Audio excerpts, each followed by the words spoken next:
Okay, thank you, Emma. I greet you all team members in your respective capacities.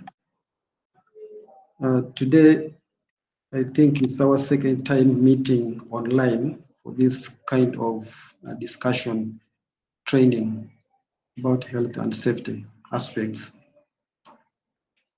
And I hope that you are closing the week safely. I know so many things happen here and there in our workplaces, in the community, but with the interest of safety, we always see forward that we are safe in every venture that we do amidst the challenges we go through. Today we are going to look at three aspects. One, we are going to look at absolute safety rules. Second item, we shall discuss on driving stroke riding safety. And then the third item, we shall look at PPE or safety gears at our workplaces and compliance issues. So it's quite important that with the health and safety, we need to have a standard or set rules and regulations that can guide our operations. And we have to comply by that. So among them, we are looking at what we call absolute safety rules. Basically, when we talk about that, we are looking at a possibility of any sort of injury from any cause as being zero. So if, for instance, we say our target is to have zero accident, therefore we should not tolerate any compromise situation that can lead us into an accident or an incident. So here we are looking at the safety absolute as our zero target to any incident or accident. So by doing that, we try to bring the attention of the team of the possible situations or circumstances that can lead us into accidents or instances at workplace. Safety and awareness, we all need to take it that if you are not informed, if you are not aware, then you are likely to be hurt. You are likely to encounter accidents or instances at workplace. So it's important that we create this awareness, not only that it can help us at workplace, but even at the community level, at homes, because we interact with quite a number of people, families, friends, relatives. So safety is not only that we look at workplace, but you take it as far as that up to our homes, community, ensure that people are safe. So that habit of thinking about the possibility that someone can get hurt or property can get damaged is what we try to bring to the attention of the team. Therefore, by being aware of something, you are to be proactive in a sense that you are able to detect, you are able to set out some precautions for any eventuality to happen, rather than waiting for it to happen, then you become reactive. So in that way, let us try to ensure that we generate a sense of safety culture in us, in our workplaces, that we be proactive and not reactive. In general, safety absolutes are sets of rules that must be followed, and every effort must be made to comply. We don't have to negotiate over these safety rules, regulations, just like the way you can set some of the standards, rules at homes, at schools, at any other workplace, and we need compliance. So there is no need for us to compromise. All what we need to do is to ensure that we are safe, properties are safe, the environment is conducive for working, and then we register 0 accident or incident at our workplaces. Absolute rules. What are going to be our objectives? When you talk about absolute rules, one, we intend to identify the need to increase quality and safety in workers for the satisfaction of our clients. In most cases, when a workplace or an organization registers a number of accidents, incidents, property damage, so many issues concerning with the accident, the clients will be dissatisfied. So we should ensure that we identify the need, just like the way we are doing this, creating this awareness, this training here, so that we are aware and we create that need to ensure that we work to eliminate accidents or incidents at the workplaces, so that our clients can be satisfied with the outcome of our operations. Two, we also tend to identify the method for providing clear and consistent direction for safety culture. Team, it's important that we need to have that culture in us as far as health and safety is concerned. A culture that you should not wait for only a safety officer or any other manager to come and tell you the right safety precaution or safety step to be taken. It should begin with you. Just have that in yourself that my team or me, I'm not fit to work because my equipment is damaged, other than putting your life at risk and wait for someone to identify for you. So the culture should develop in us and begin with us. You shouldn't wait for a responsible person to come and tell. We are all responsible and safety is our concern, all of us. Thirdly, the other objective is to engage the organization. At this moment, we are now engaging ourselves in advancing towards the culture of safety.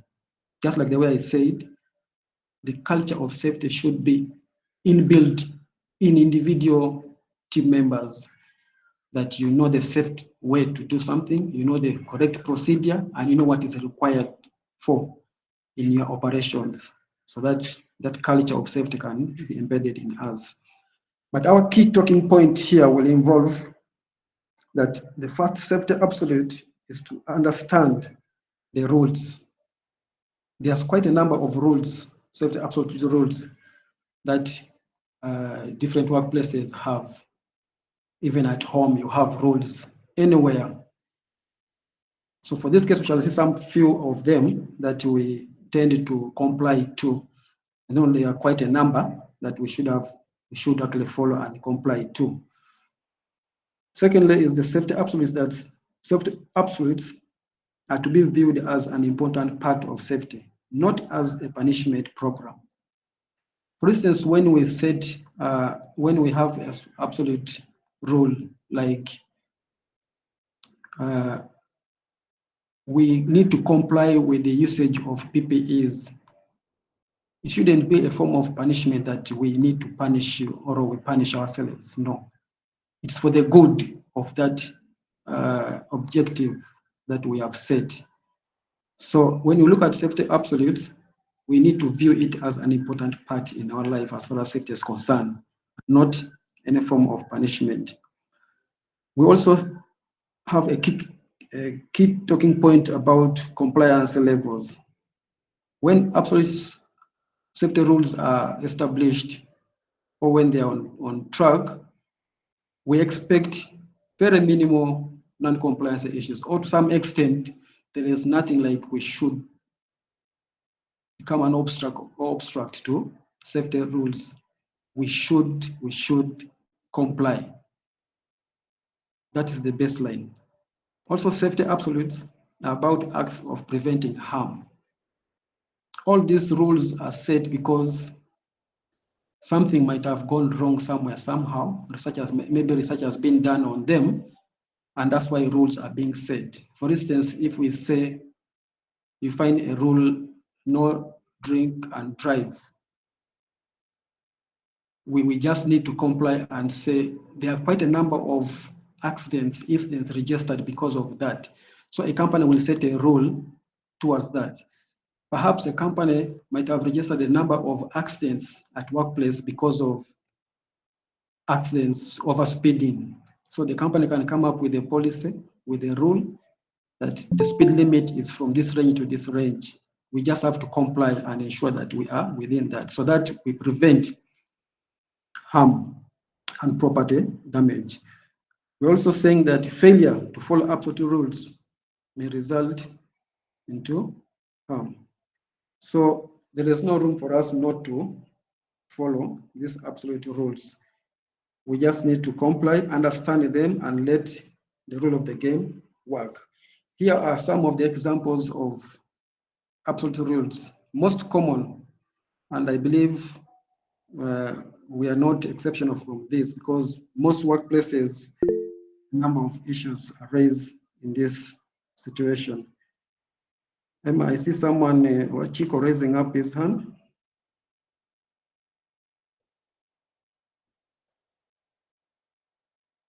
Chico.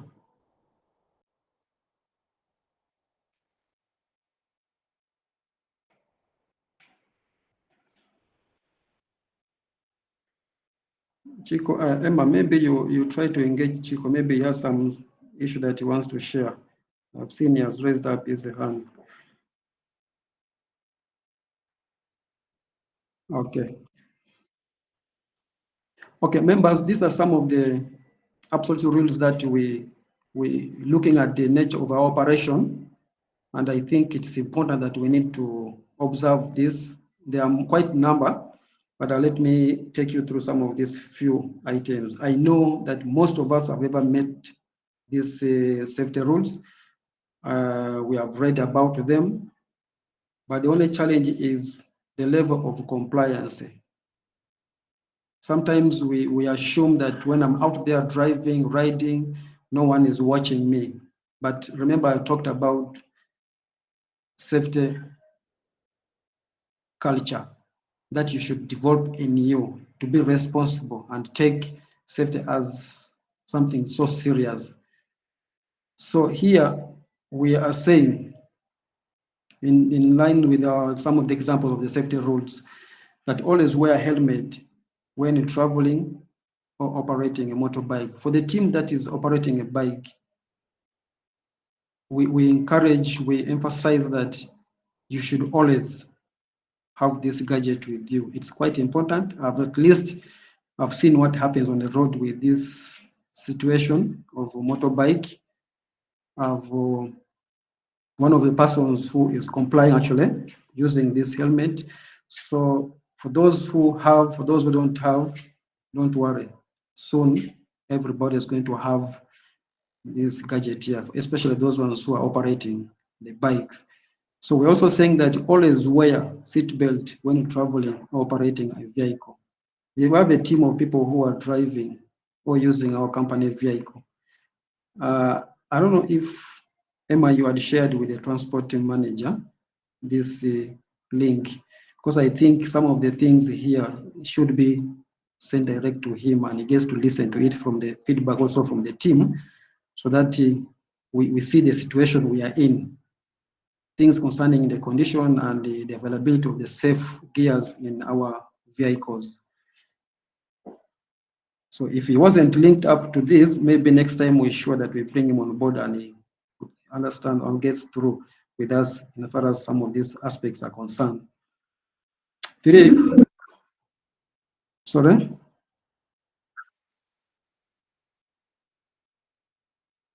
Okay. Three, we are saying that use suitable PPEs. Look at the nature of our operation. People climb at height, people use a bike, we use cars. So the available and the relevant PPEs in the nature of your operation shall be a mandatory thing to follow. Good enough, we have the last discussion is about PPE. We shall have talk back on that. Then we're also saying that never carry out electrical work, I think, on electrical equipment, especially if you're not qualified. This is self-explanatory. In most cases, we have our team maybe that climbs up, work along power line, but just knowing the nature of your operation is risky and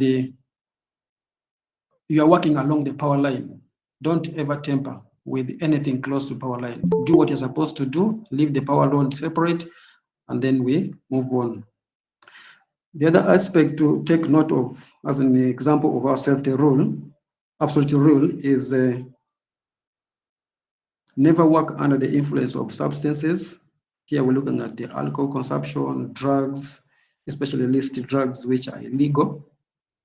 We are warning our team against this. Speed limit kind of situation, exceeding speed limit or travel at speed which are dangerous for the type of the road and the vehicle condition. It's dangerous to our lives. Another safety absolute rule is about mobile phones. Use a handheld phone whilst driving or riding, and only make a call by pulling over or using handset-free device. Here the message is, I know the nature of our operation. Sometimes you need to be linked with the person who is, communicating with the team on the ground. But also we need to understand that using communication, using phones while driving or riding can be harmful. So we need to derive an appropriate method of seeing how best we can communicate with the team. We shall see more discussion, or shall share more discussion in the second part of our discussion concerning driving and riding safety. So the other safety rule we are looking at here is about when somebody is working at height. We have technicians or engineers who maybe climb a pole up, and then maybe assistant is down, or anyone is down hereby, or a passerby is down passing by, and you accidentally maybe lose a tool from up and falls down on someone. So we are saying that we need to avoid dropping of any tool to that situation, maybe which can lead to a problem. So these are some of the few absolute safety rules that we need to ensure and we need to comply with in our workplaces to ensure that we are safe and we try to maintain the safety of our operations. Components of absolute safety rules, there are quite a number. As you can see from the diagram, there is the safety awareness as the center point. We have commitment of the management, communication, training and instructions, just like the way we are doing it today. Motivation, people need to be motivated and given room to bring out their feedback. Emma, we shouldn't, when the team brings out any feedback concerning maybe the bike, maybe the cars they are using, it's quite important that we take it positively and we let the game play in a situation, in a way that the feedback is given back with a good response and ensure that the equipment they are using perhaps is now rectified and good to go. Customized safety measures, proactive safety awareness, just like the way I say sometime back here, it's good that we need to be proactive than reactive. Rather than waiting for a situation to go wrong, then we react on it, which is not fair. We need to be proactive. When a team field engineer has said, my bike has got this problem, we pay attention to it and allow it to be worked on. If the vehicle has got a problem, we give it time to be worked on. That by doing that, we are creating a safe working environment for the team to work without any worries. So more discussion, more details about our structure here. We can see commitment of the management. I think it's good that we need to bring the attention of our supervisors or the management. I can see our HR, human resource manager, is around. It's indispensable for a successful safety awareness within a company. So that's the level of commitment that the company can give to us and ensure that safety is a priority that we need to comply with. Then, so if we lead by example, we believe that even the employees will be much easier off. They will be, they'll pick some of these good examples and ensure that safety is taken to a higher level. Communication, just like the way I've said, when the team gives us a feedback and we encourage them to give us feedback, whether you're riding or driving, as long as you're in the field, feel free to give us feedback. That kind of to and fro communication is important, that it can bring the attention of the entire team to what is happening on the ground. So employees to be informed about possible safety absolutes. Like today, what we are going through, I know you must be knowing some of these absolute rules, but the problem has been the level of compliance. We just need people to comply and let the policy, the rule, work as it has been said. Training and instructions, yes. Compliance with the legal requirements is not yet enough. Just that's why you see today we have to remind ourselves, refresh ourselves with these absolute safety rules. We have motivation, I've said here, employees to be able to express their opinion and to put in suggestions for improvement. And as far as health and safety is concerned, team, I would wish to encourage you, feel free, give us feedback, give me feedback as far as health and safety is concerned on the ground, so that we can work together and improve the safety at our workplaces or the company at large. Employees should not be punished or threatened of their opinion. I think most times people tend to not to give us feedback because of some of these threats or punishments. I try to let me try to put it clear that it is your right to be heard and to be helped. So, as far as health and safety is concerned, I would still say that feel free, give us feedback, give me feedback, so that we can improve on the safety of our workplace. Proactive safety awareness, I still encourage people to be proactive, not reactive. Let's try to foresee and then establish the best way forward other than waiting for something to happen. Then we escalate. That one will not help us. We will not have solved anything at all. So in proactive awareness, considerate action of every employee determines the success of safety awareness in the team. Also, the deliberate disregard of the company's self-imposed requirements often leads to accidents. I think it's proper that when a situation arises as far as the condition of our equipments are concerned, we should take it positively and ensure that we work along it to bring the safety onto the hands of the people, and then we can move together and ensure that our work environment is much safe. Safety rules awareness, how important is it? Why is it important? One, it's a first step in implementing safety programs.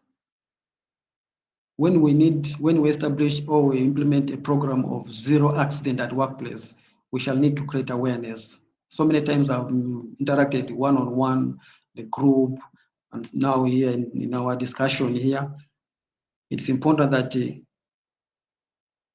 we take it as a step in implementing our safety program. So if we all come to a consensus, or we all take it to the point that we are focusing towards zero accident, which means we have to do all that takes to ensure that we minimize. I know it's not easy, accidents happen here and there, but we try to minimize accidents at workplaces. Safety absolute rules, it reduces the likelihood of employee illness and injury. When we comply, when we follow the rules, I'm sure that the number of accidents and incidences can reduce, and therefore the health and safety of the worker is guaranteed. It also reduces the likelihood of property damage, vehicle breakdown, accidents, the road, bike is being knocked, the car is being knocked. So if we take the safety absolute rules, speed limits issues, no drink driving, valid permits, competency, I'm sure the level of accidents that will lead to property damage will also be minimized. Absolute rules awareness is used to specifically outline risk behaviors that can get an employee killed if absolutes are not followed. So if we set up the absolute, if our absolute rules are on course and people don't comply with it, then there's a likely chance a worker can be killed. Reducing absence. Following health and safety guidelines and maintaining a safe workplace will reduce the risk of work-related illnesses and injuries, therefore reduce staff absenteeism. Actually, this is self-explanatory. So that's basically on safety absolute rules awareness. At this juncture, maybe if there's someone needs some clarification or someone has got an issue basing on that before we move to our second discussion.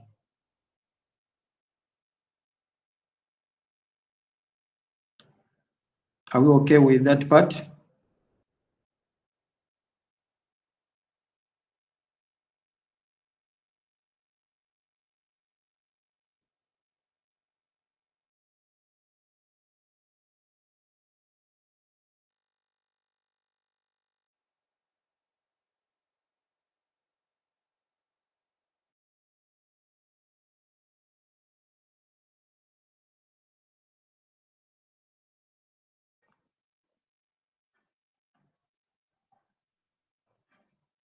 Hello, Emma. Okay. Are we comfortable? Are we comfortable with that first part when somebody needs to add in?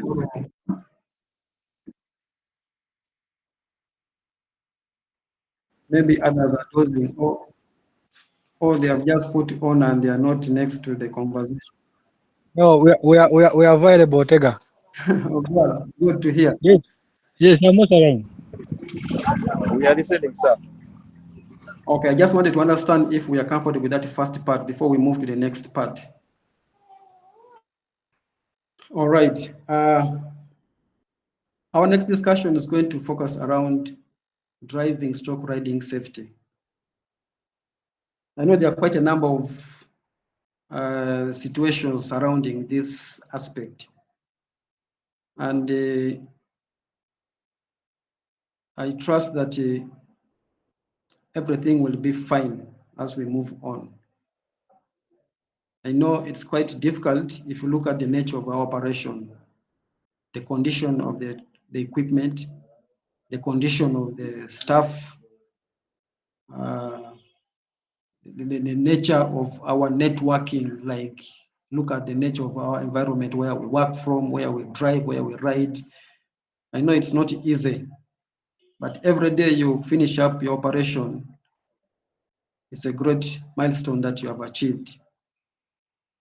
So driving or riding safety. This is the act of being cautious and not getting into an accident or incident while you are driving or riding. When it comes to driving or riding, safety-based practices should consider LLL, then C principle. This principle is just to help you understand the surrounding, understand the situation that you are moving within. But it's also good to put it in practice alongside safety absolute rules. In other words, if we don't coordinate, understand the safety absolute rules, and bring in this principle, still we are likely to have a number of accidents. Some of these accidents are not caused by us, but even other road users who are next to us. So it's a little bit of challenge to operate in that kind of environment we are in. But we need to do our best to ensure that we are safe. First of all, we need to look at, among the principles here, we are saying, look ahead, look around, leave room, and then communicate. If you put some of these principles, aspects into practice, I'm very much sure in a day, it can help you as far as health and safety is concerned on the roads. Drivers need to be prepared for what's ahead of then that's when you are looking ahead. When you're riding or driving, you need to be prepared for what is ahead of you. This let them see traffic slowing down, pedestrian maybe crossing, change in traffic flow, or speed limit before they become a problem. So here it calls upon your concentration as you are driving or riding, that you need to look ahead. Not only looking ahead and forgetting other areas, we are saying also look around you when you are riding or driving. The drivers need to prevent accident. Isn't it just happening ahead of you? In other words, accidents only don't come from your front of view.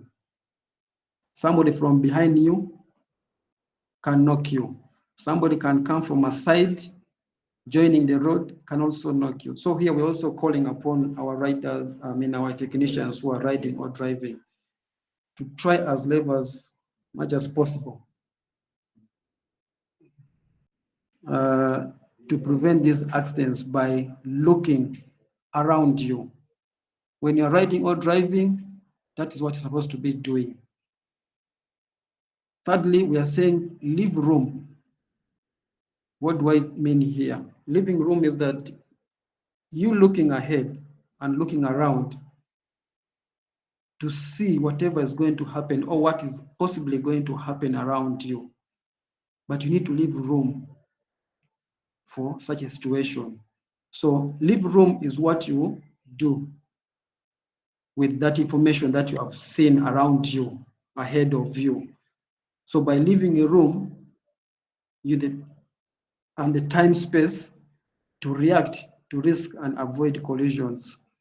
In most cases, when we are looked around you, ahead, around you, you need now to come to a point of controlling the whole situation, that you are able to manage anything that comes in front of you, behind you, and around you, whether left or at the right side, because you are trying to create room for any situation to come along. There are times when you find someone is riding or driving and it's too close to the truck or a vehicle next, behind, or in front of him. So that in case of any instant brake, you have no room to avoid a knock. You'll definitely knock that person. So here we are saying, during your operation, maybe riding or driving, you need to look around, look ahead, and then leave room for anything that may likely to occur so that you can try to manage it. The last principle is communication. The first three principles are all about seeing what other people are doing and reacting to it. So driver or rider communication is how you let other people know what you are going to do. It's important that having given room to yourself when you're operating or driving or riding a bike, it gives you enough time to communicate. For example, maybe indicating the left, you're turning to the left, maybe you are turning to the right, or you are having a parking, or you are having a stopover. So by that communication you show, it helps so much. But to remember the condition also of our equipment, like the vehicles and the bikes, should have some of these communication gadgets, especially the lighting systems. Something beats my mind when I see someone saying, this vehicle, the light is not working, and you still take it to the road for use. Remember the nature of your operation. Sometimes you guys will work up to late hours. How do you dare drive or ride an equipment on the road without a light, without an indicator? So I think, Emma, we should take it so seriously that the transport team should be attending this online training, because some of the things we shall be talking to ourselves and they will not get the impact of what we are meaning. And also, I also call upon our the technicians in the field who are using cars and bikes. Please, we should not take any default equipment onto the road, whether a bike or a car. We communicate, and we ensure that it is worked on. More or less taking such kind of equipment on the road is like committing suicide. It's like you want to kill yourself, which is not proper. Please, I say it again.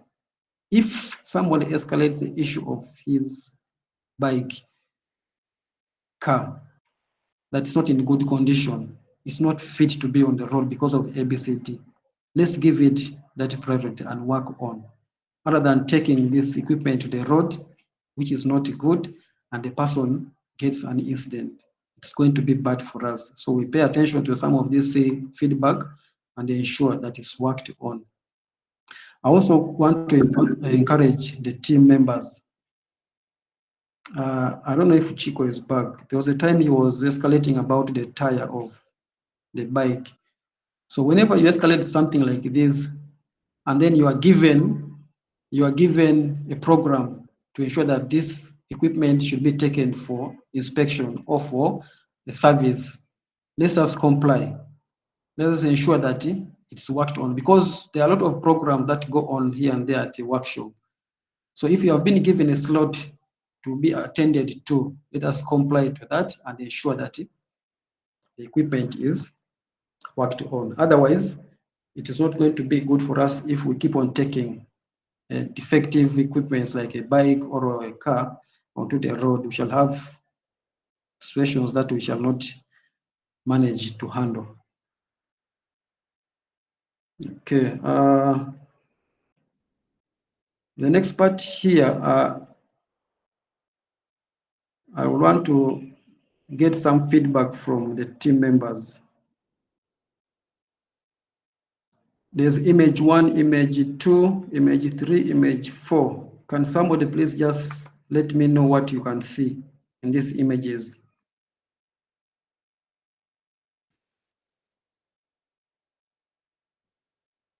Team.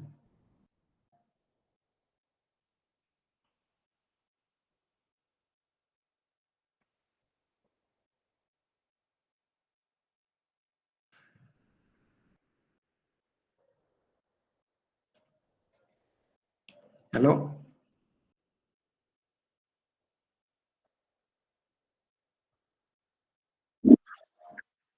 Yes, please.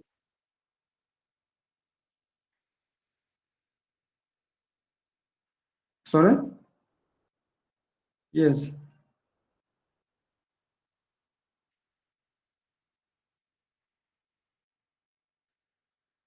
Yeah.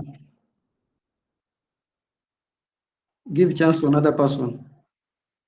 Come here. I can see Kamia there. Who else is there?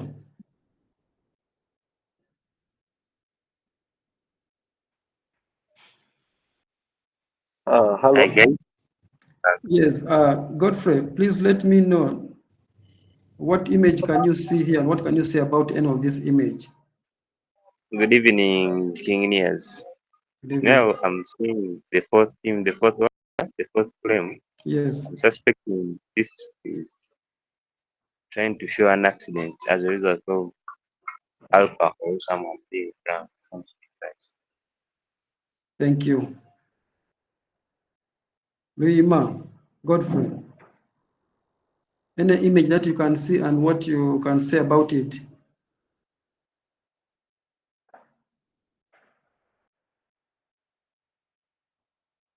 so Tega, I've just answered it. Maybe another person can. I'll Hey, just describe them for. okay.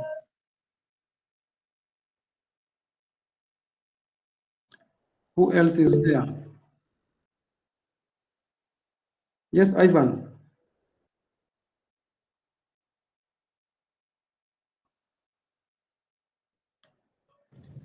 Yes, Ivan.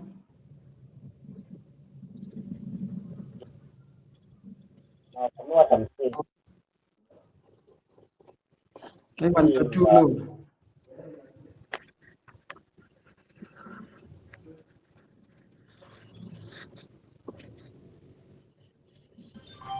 Now, for me, good evening, chiefs. Good evening. Now, for me, what I'm seeing, Yes. people quarreling Yes. on the steering. Okay. Thank you. Who else is there? Clinton. Clinton, tell me what you can see in this image here, which I've displayed. There are quite 4. Anything that you can see here?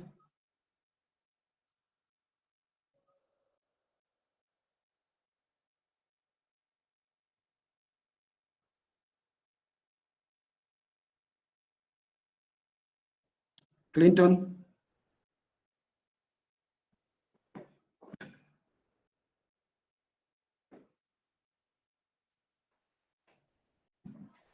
Okay, who else can see any image here and let us understand what he has seen? Yes, hello. Savio. Hello. Hello, Savio. Nice to hear you. This is Camille Manuel, not Savio. Okay, please. Hey, I think the second image I'm seeing a speedometer. Perfect. What does it mean to you? What it means to me, Yep. by the look of it, I'm seeing some. It's a speedometer reflecting a driver that's overspeeding. Thank you so much. Yeah. That's great. Who else?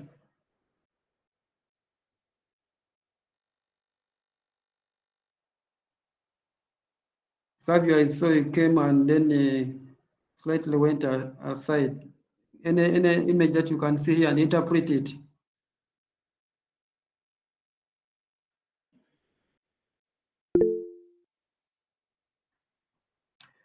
Yes, Harim. Yes, good evening, everyone. Good evening. Me, I'm seeing image 4. Yes. Like a vehicle is falling into some ditch. It looks like ditch has water. Okay. Yeah. Thank you.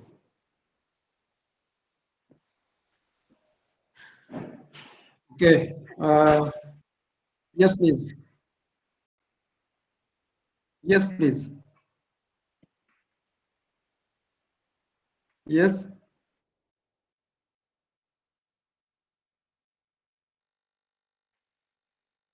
Perfect. That is frame number 2. That's good observation. Thank you. Ivan, again, you have raised up your hand. Now, on the image number 4, Yes. I'm seeing like it is representing don't drink and drive. Perfect. Thank you. Okay, thank you so much, Tim. From all these images and many more that we might bring into our attention, we are driving. Sebi.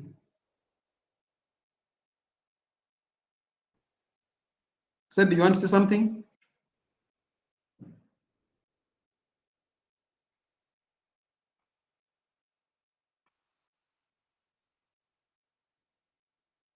Sebi, feel free to share with us from what you can see here.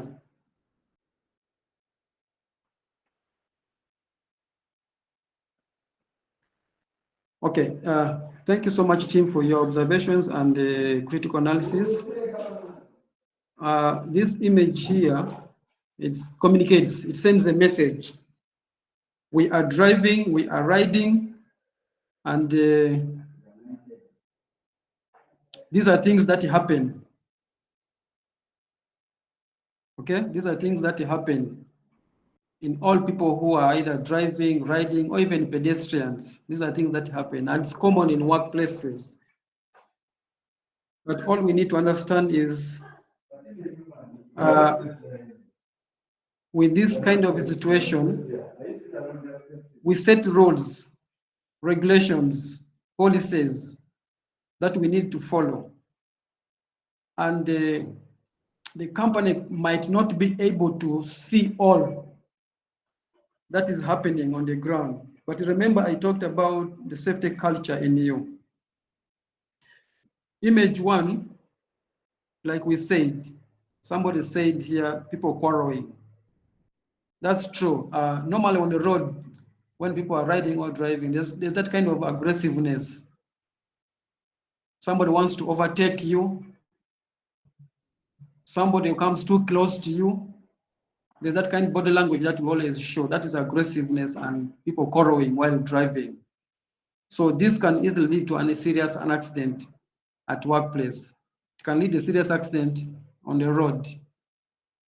We are not far from this. It can happen to us because we are driving, we are riding. Yes, Edie.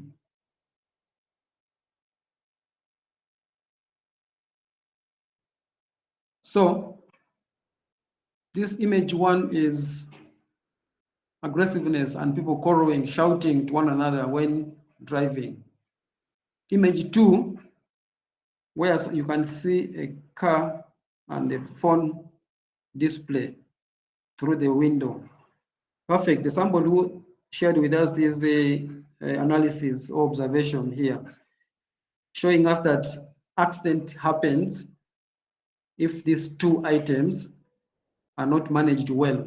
You are driving or riding at the same time using a phone, so it can lead to an accident. Image three, where you can see the speedometer. Perfect. I think Ivan mentioned something about his observation here, where somebody is overspeeding and you see the red light coming on display. Remember, we are riding and we are driving. It can happen to us. Last image 4 is an interpretation of somebody driving or riding under the influence of drugs and alcohol. So all your contributions are perfect and good interpretations done. But these are things that can happen at our workplaces. We can avoid them. We can try to manage them. Otherwise, the communication here is we should not let this happen to us when we are doing our operations. Aggressive driving. See the behaviors like what we saw where people are quarreling, exchanging words, pointing fingers at one another. So these all aggressive behaviors can involve things like aggressive tailgating. This is whereby you are riding behind the next car or the next vehicle, right? Driving behind the next vehicle. You don't keep distance. Flashing lights at other drivers because you are irritated at them. It's not advised, especially at night. We suffer a lot of these things, but we should not be doing them when we are riding or driving. We try to manage our flashing lights. Aggressive or rude gestures. Try to have a smile when you are riding or driving. Don't portray that kind of aggressive rude gesture. Deliberately preventing another driver or rider from moving their vehicle. That's not a good habit. Let us try to be professional. We reflect the image of the company, that let also other road users be free to use the road. Verbal abuse, we don't encourage this. Let us try to resist from this. Even if somebody throws a beautiful word to you when you're riding or driving, let it go. Don't reply back. Physical assaults, we should also try to keep away from this and disregarding traffic signals. So these are things that happen to us, but we can all try to do our best to prevent or to protect it from happening, because the ending result, it can lead into an accident. So tips to prevent or to protect yourself from aggressive driving or riding. Remain calm when you're on the road, despite somebody try to show aggressiveness on you. Keep your distance from the next car or a motorcycle. Do not pass unless you have to. So in situations where somebody will want to overtake, please be sure that you're going to overtake and successfully overtake. But if you're not sure, don't do that. Change lanes once it is safe. I remember during riding defensive training, we are told that you only have to change lane if it is safe to do it. If it's not, please remain in your lane and continue with your journey. So if you cannot change lane, an aggressive driver is behind you, stay where you are. Maintain the proper speed and do not respond with hostile gesture. So by doing this, I'm sure when we are on the road there, driving or riding during our operations, we can try to avoid aggressiveness on the road. The other image was about mobile phone and driving. I said here that the nature of our operation, we need to link up with the team on the ground, communicating and seeing the progress of their operations, how far they have moved.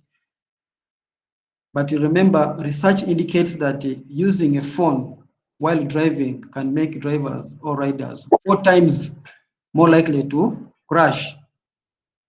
This is going to be an absurd situation if we happen to register this kind of a situation. Driving while distracted can result in a wide range of errors, some of which may be fatal. Okay? This includes lack of awareness of the surrounding road users and the potential hazards. You are driving or riding at the same time on phone call. What will happen? You'll not be able to know what is around you. Anything can happen.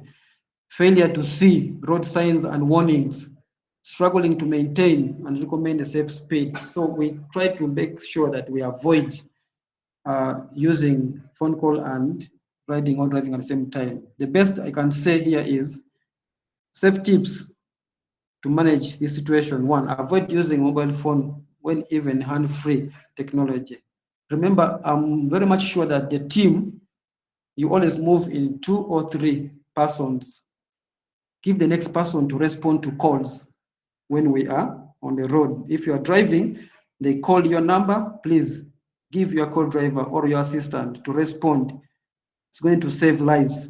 Do not call or text someone you know is driving.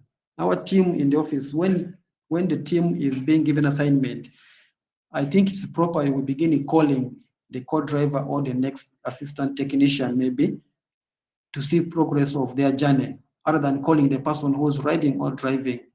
This will cause distraction and can easily lead into an accident.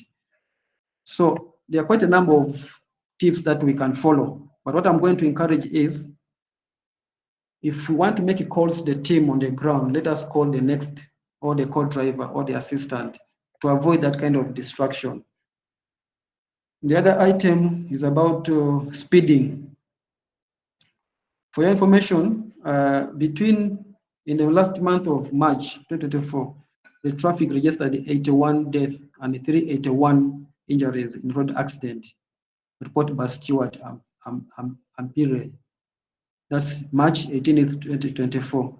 And causes are careless driving, overtaking, speeding, tailgating, and sudden entries from roadsides to junctions.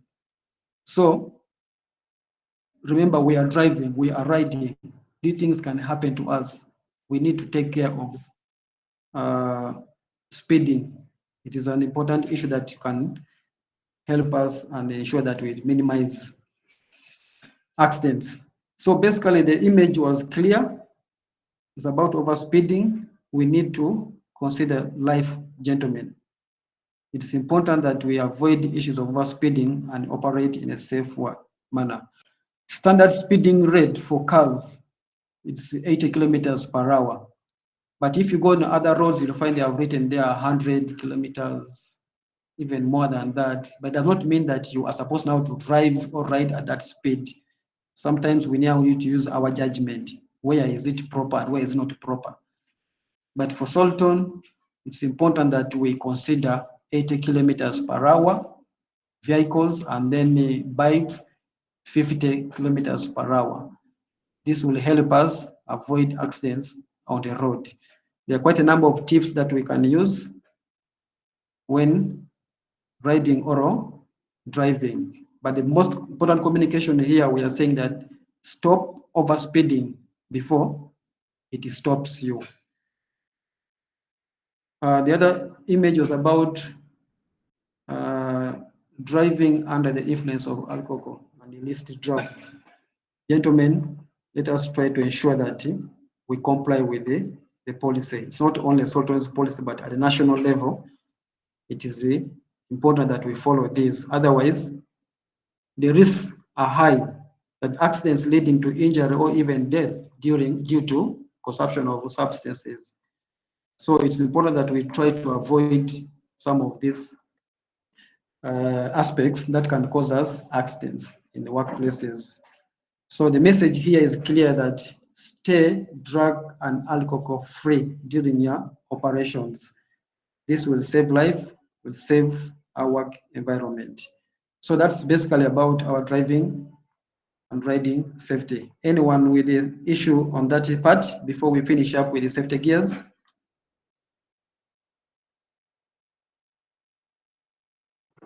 Ivan, Kanya, Clayton, Godfrey Gwal.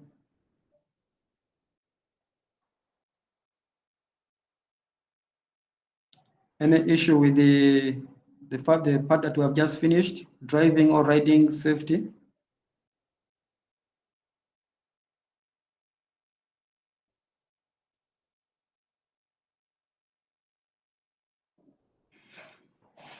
Okay, I think silence means that we are good to go. Finally, we need to close up now with the safety gears at our workplaces. And here I'm requesting that I will need feedback from the team. I will begin by, at this point of safety gears, let me say to the team that the good news here is that we have received some safety gears for maintenance team, especially for those who are not having. So we shall need a high level of compliance in the usage of our safety gears. For those people who were given, you need to be using what you have.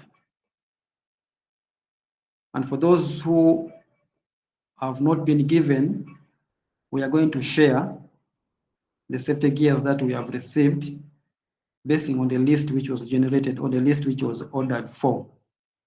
So if you are not in either side, don't lose hope. Everything will be fine and we shall be sharing, because it's going to be a continuous process of sharing these PPEs with the team. However, I've said here that there's going to be a high level of compliance with the usage. If anyone does not get this information clearly, I will still have time on one-on-one personal calls and let you understand how important that these safety gears are at our workplaces. Moses, but you are too slow, eh? Your voice is very low. Okay. I was saying about our safety gears. We need high level of compliance in the usage.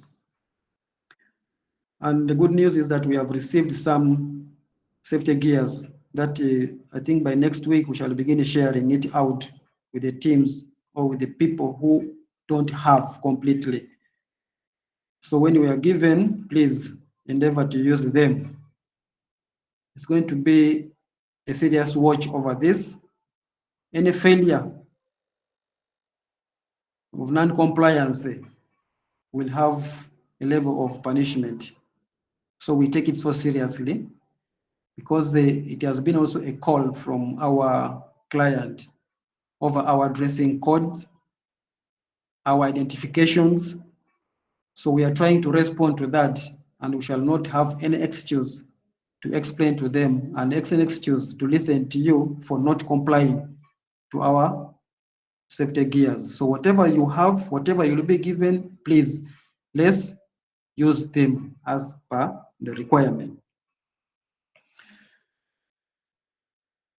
Safety gears. When we talk of safety gears, basically we are looking at the PPEs that we use at our workplaces. And there are quite a number. But also we need to understand that it is our responsibility to ensure that we use them, just like the way the company has a responsibility to provide you. So we all have to play a role in this. I provide, the company provide, I have to use them. We have to maintain them, keep them in good shape, keep them clean, and ensure that they are always available when in use. Team, the number of PPEs that we were likely having in our places, depending on the nature of the operation. For example, people using a bike, you need to be having elements. I have some number of elements here. I'll share with you, with those ones who in that list. Footwear, overalls, reflectors, working helmets, quite a number that we shall need your compliance in that. So also we need to understand the importance of these safety gears. Among them, it's about proper clothing. I told you here that we are responding to some of the queries raised by our clients about our dressing code. So I have to bring to your attention that we have several workplaces, sites, warehouse, and Bugolobi office. From my understanding, Bugolobi office dressing code is casual, smart. But if you come in your PPE, it's fine. But if we are in our sites, wherever you are working, or we visit our warehouse, Namamve, we have to comply with the PPE because there are more risks at those places than the Bugolobi office. However, failure to comply with that will be another discussion that it may be of not our liking. So it's important that we comply to that. How important are these safety gears? One, wearing correct protective gears for a job is one of the best ways to ensure the health and happiness of a worker. We need to protect our foot, we need to protect our heads, we need to protect our body. That's why we give proper clothing. Wearing protective gears for others to easily identify. There also has been an issue of people coming to our client places working, but they are not easily identified. Although you have your ID, but we need some clothing to be smart, to be organized, identify that this is the company Solton working here. So our PPEs that we have received this time, they are branded. So we expect you to use them for Solton works, not any other operation. Remember, the name is branded on it. We have to maintain and ensure we protect that image of the log. One important issue here with the proper lighting issue, I've explained, I spoke to it sometime back here, I think some few minutes back. Please, I still say, if any vehicle is not having proper lighting and there's a possibility of working in the night, don't take it on the road. Ensure it is worked on. That one we shall not have another discussion over that. Communicate, let it be known, and it's worked on before you take it into the field. Importance of proper equipment. You cannot drive at night without lights. You cannot drive when the brakes are not working.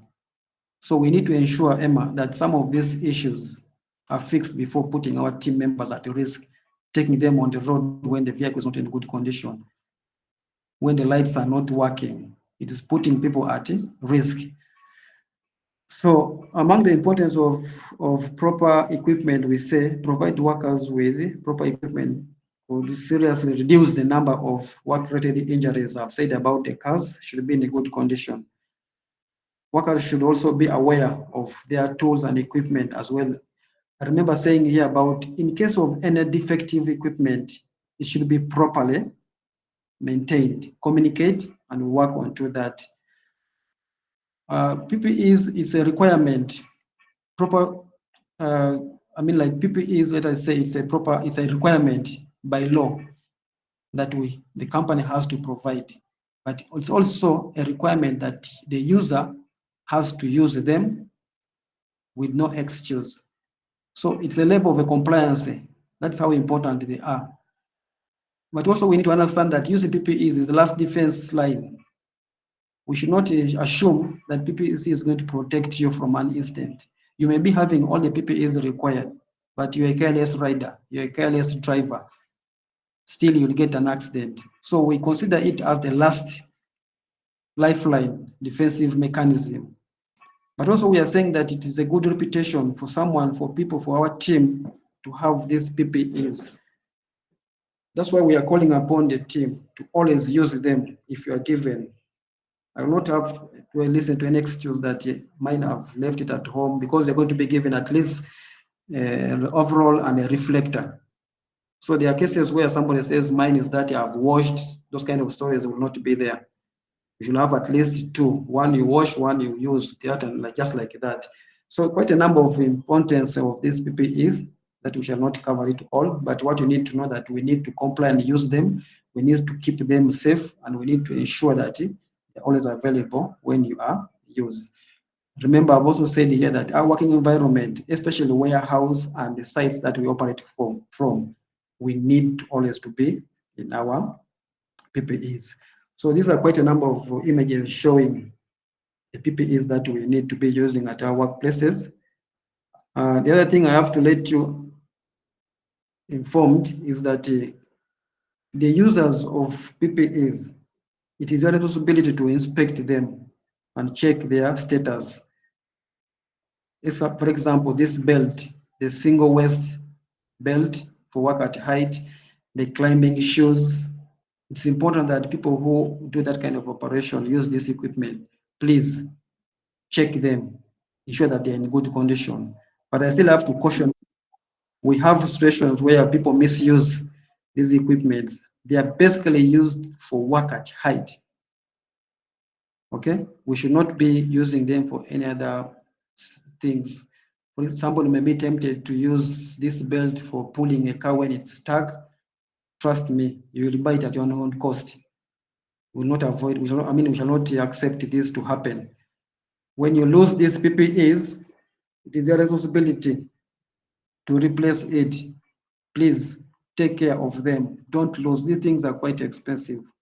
So we should not deliberately use them, misuse them or lose them. We keep them safe, in good condition. If it has damaged, defective, communicate, and then we see the way forward. So there are quite a number of PPEs that we shall be expecting. Our bike team should be having guards, helmets, at least basics, reflector, guards, helmet, covered shoes. These are some of the basics that can help you, that it can minimize some level of accident or incident. So basically, team, that's about our PPEs and the rest of the discussions. So thank you for your attendance and maybe any feedback from either sides of discussions that we have gone through.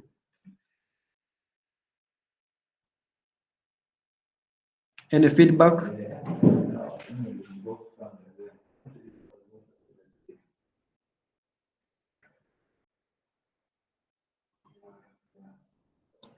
Yes, team.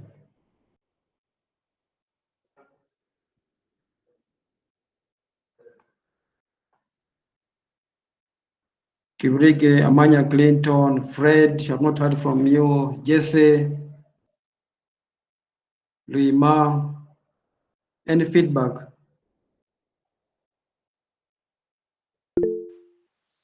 Yes, Harim. Yes, thank you, sir. Boss, I have an inquiry about what kind of PPE is one supposed to go with inside the client's home? Okay.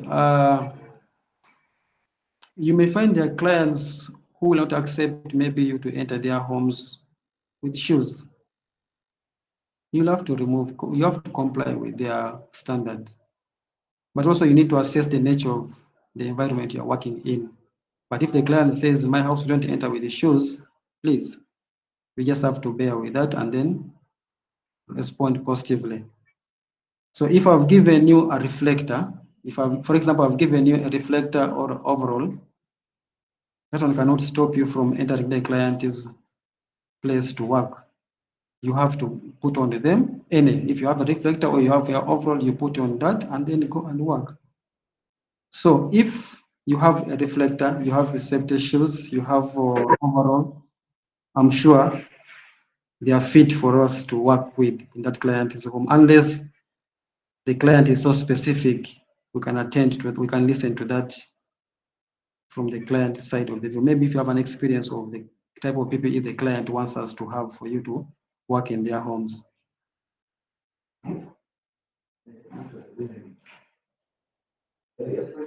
Yes, Irene.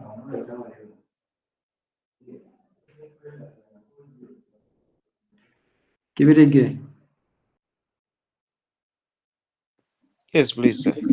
Yeah, do you have any experience of what specifications the client was saying? Because for us, we need to have a reflector, we need to have maybe overall, and the proper footwear.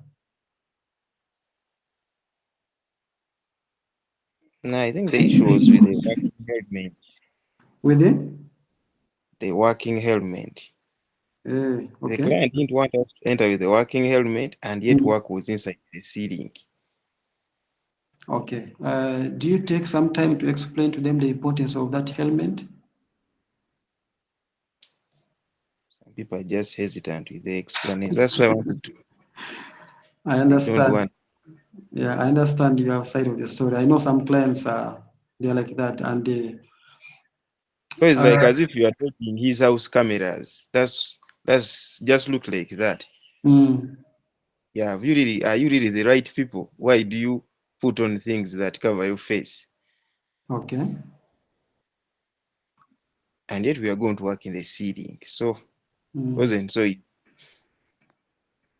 Okay, let me say this. For example, if you have our branded overall or a reflector and safety shoes and your working helmet, and you're going to work in a ceiling where there are chances of head knock, please do your best to explain to the client the importance of this PPE, especially the helmet. If you understand or she'll understand the importance, please, it will be helpful for us. And then if they completely resist, because they may think you are hiding your face or what, you have your identification, you can show your card, you can show the reflector is branded. I'm sure if they get to understand the importance of that helmet, they will not refuse you from using it. But if they persist, okay, we can say for that matter, we can put it aside and then you do your best to work safely. Okay, to work safely and try to minimize chances of head knock, because clients are our bosses and we also need to accommodate their requirements. Are we together?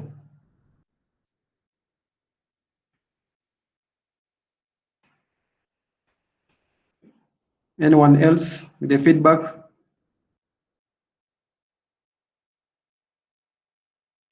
Henry, you're leaving. Anyone else with the feedback?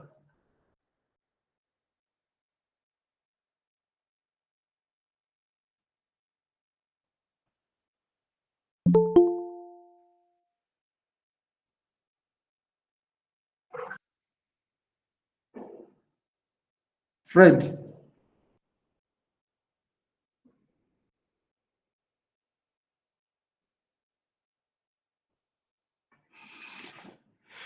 Okay, I think if there is no feedback, I presume everything is fine. We take it so seriously from this discussion and try to comply.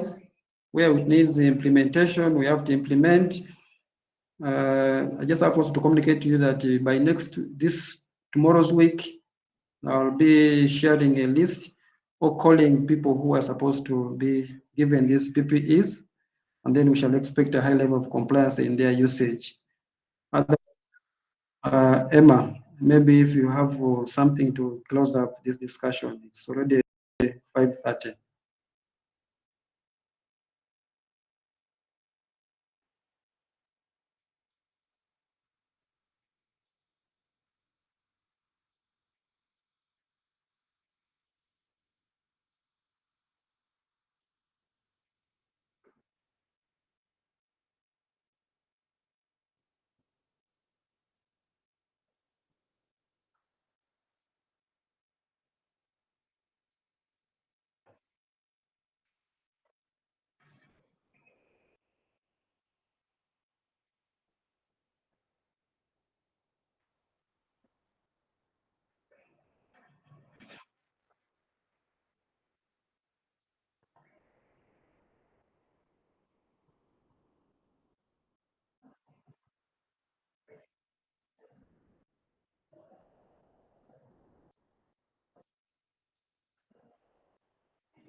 Yeah.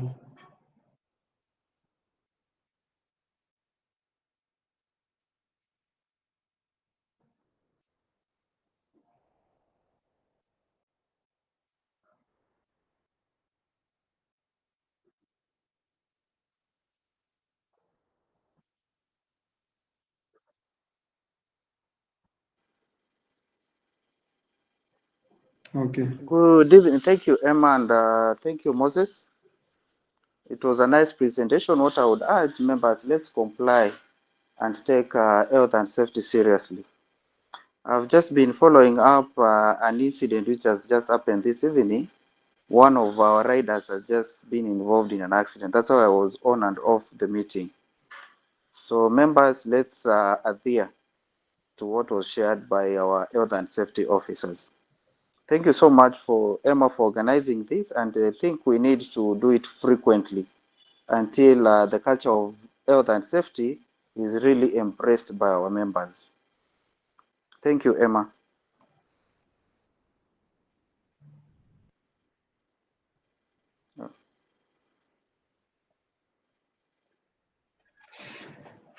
Maybe before you close, let me again sound this to the team that usage of our PPEs,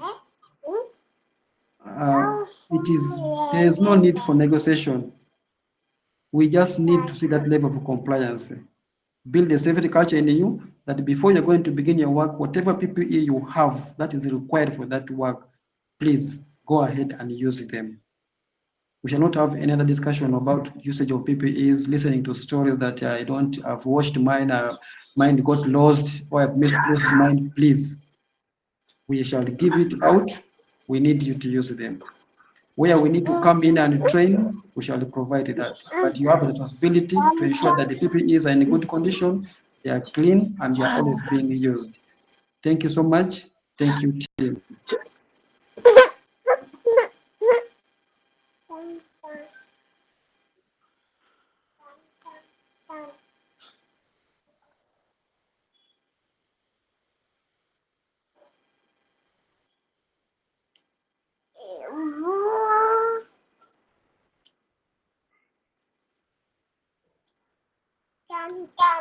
Emma, I think you can send off now the team.